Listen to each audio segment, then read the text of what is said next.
अगर कोई आपका नाम अगर पूछने के लिए आए, वैसे पदाधिकारी को एकदम गेट पे बंद कर दीजिएगा, ताला मार दीजिएगा। पश्चिम बंगाल में अगले साल होने वाले विधानसभा चुनाव से पहले राजनीतिक तापमान अचानक तेजी से बढ़ गया है और इसकी वजह किसी दल की रैली या नारेबाजी नहीं, बल्कि मतदाता सूची में सामने आया 20 लाख नामों का चौंकाने वाला अंतर है। नमस्कार, मैं मानसी सिंह ठाकुर और आप देख रहे हैं मेरे साथ कड़क। चुनाव आयोग के एसआईआर के दौरान ये खुलासा हुआ कि इतने बड़े पैमाने पर मतदाताओं के नाम 2002 की रिकॉर्ड लिस्ट से मेल क्यों नहीं खाते हैं। आखिर कौन हैं ये लोग, कैसे जुड़ गए इनके नाम वोटर लिस्ट में, और क्या ये बंगाल की चुनावी समीकरण को बदलने वाला है। पश्चिम बंगाल में अगले साल विधानसभा चुनाव होने हैं। इससे पहले बिहार की तर्ज पर बंगाल में भी मतदाता सूची को दुरुस्त और उसे संशोधित करने के लिए चुनाव आयोग की एसआईआर अभियान चलाया गया है। लेकिन आपको बता दें कि प्रदेश की मुख्यमंत्री ममता बनर्जी इसके खिलाफ है और इतना ही नहीं, वो लगातार विरोध प्रदर्शन भी कर रही हैं और अन्य विपक्षी दलों के भी नेता इसका विरोध कर रहे हैं। दूसरी तरफ आपको बता दें कि एसआईआर शुरू होने के बाद बड़ी तादाद में लोगों को बांग्लादेश जाते हुए भी देखा जा रहा है। बहुत से लोग ये भी स्वीकार कर रहे हैं कि भारत में रहने के लिए उनके पास वैलिड डॉक्यूमेंट्स ही नहीं हैं। कई मामलों में ये बात भी सामने आई है कि फर्जी तरीके से वोटर आईडी कार्ड बना लिया गया है। अब इन सबके बीच अब चुनाव आयोग की ओर से एक चौंकाने वाला दावा किया गया है। जी हाँ, आयोग का दावा है कि पश्चिम बंगाल में 20 लाख वोटर्स ऐसे हैं जिनके नाम 2002 के इलेक्टोरल रोल्स से मैच ही नहीं करते हैं। चुनाव आयोग के अधिकारियों ने यह भी बताया है कि ऐसे वोटर्स को अब आगे क्या करना होगा और उचित कदम ना उठाने जाने पर आयोग क्या एक्शन ले सकता है। अब आपको बताते हैं कि चुनाव आयोग ने इस पर क्या कहा है। दरअसल चुनाव आयोग ने बताया है कि लगभग 20 लाख मतदाताओं के नाम 2002 की वोटर लिस्ट से मेल ही नहीं खाते हैं।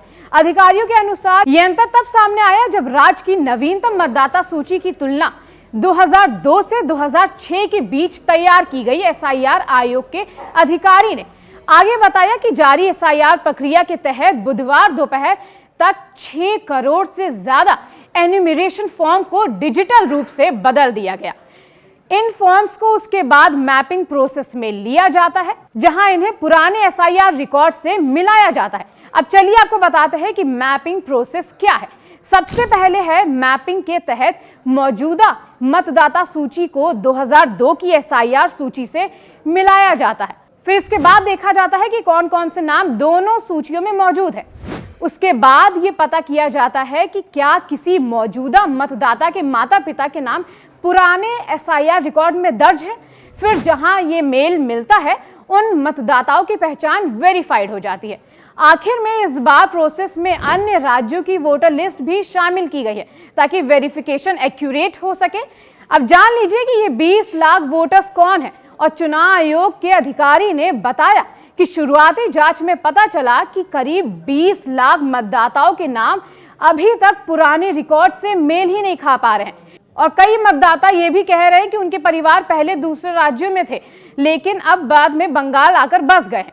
ऐसे लोगों का डेटा कई राज्यों की पुरानी सूची में दर्ज है, इसीलिए मिलान जरूरी है। उन्होंने कहा कि डिजिटलाइजेशन आगे बढ़ाने के साथ साथ संख्या और बढ़ सकती है। ऐसे में अब सवाल उठता है कि क्या ये 20 लाख वोटर्स आखिरकार है कौन। और इससे भी अहम सवाल ये खड़ा उठता है कि इनका नाम वोटर लिस्ट में कैसे जुड़ा। और सवाल ये उठता है कि 20 लाख वोटर्स का क्या होगा। तो चुनाव आयोग के अधिकारी ने इस पर बताया कि पुराने रिकॉर्ड से नाम ना मिलाने का ये मतलब नहीं है कि मतदाता सूची से तुरंत उनका नाम हटा दिया जाएगा। उन्होंने ये बताया है कि जिन लोगों का डेटा पुराने रिकॉर्ड से मेल खा जाएगा, उन्हें किसी अतिरिक्त डॉक्यूमेंट की जरूरत नहीं होगी। लेकिन जिनका डेटा मैच नहीं हो रहा है और उनका डॉक्यूमेंट बेस्ड वेरिफिकेशन किया जाएगा।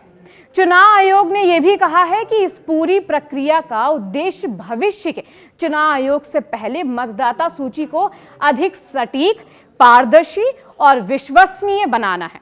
साथ ही ये भी सुनिश्चित किया कि कोई भी योग्य मतदाता बिना पूरी जांच के सूची से बाहर ना हो।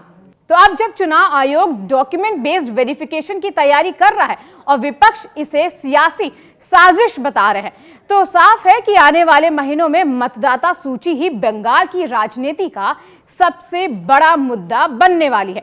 और ये 20 लाख नामों का ये विवाद सिर्फ एक आंकड़ा नहीं, बल्कि उन तमाम सवालों का केंद्र है जो पारदर्शिता, वैधता और जनादेश की विश्वसनीयता से जुड़े हैं। तो क्या ये प्रक्रिया मतदाता सूची को और साफ सुथरा बनाएगी या राजनीतिक संघर्ष को और भड़का देगी? सच क्या है ये सामने तो आएगा, लेकिन तब तक बंगाल की राजनीति इसी असमंजस में धड़कती रहेगी और इसी पर टिकी रहेगी कि चुनाव की अगली कहानी क्या है। तो आपकी इस खबर पर क्या राय, हमें कमेंट सेक्शन में जरूर बताएं। तब तक कि जुड़े रहिए हमारे साथ और देखते रहिए कड़क। स्वतंत्र, निष्पक्ष और पारदर्शी चुनावों को कराने के लिए ये मतदाता सूची का संशोधन एक सामान्य और स्वाभाविक प्रक्रिया है जो एक निश्चित समय के बाद होती रही है। और इस विषय के ऊपर सुप्रीम कोर्ट भी गए तमाम लोग, और उसके बाद भी सर्वोच्च न्यायालय ने भी इस प्रक्रिया को करने की आवश्यकता महसूस की। और बहुत स्पष्ट बात है, मतदाता सूची में यह स्पष्ट होना चाहिए कि जो वास्तविक मतदाता है वो वोट दे सके, और कोई भी व्यक्ति किसी छलावरण में, यानी in the disguise of anything other, vote न दे सके। तो मुझे लगता है जो लोग अभी तक अनेक प्रकार की बातें किया करते थे कि इसमें ये समस्या है, वो समस्या है, तो उस समस्या के समाधान में किसको समस्या है ये समझने की बात है। यानी अगर कोई ये कह रहा है कि फर्जी वोटरों की पहचान नहीं होनी चाहिए, तो वो लोकतंत्र के लिए खतरा है।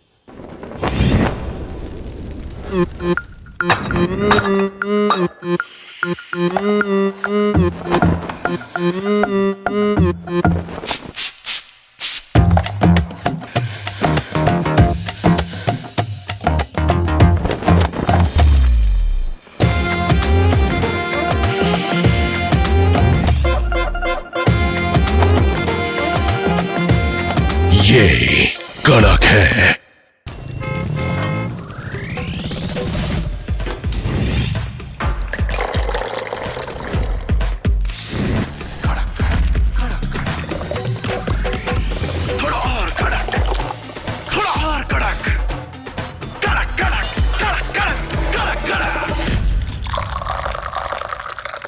ये कड़क है।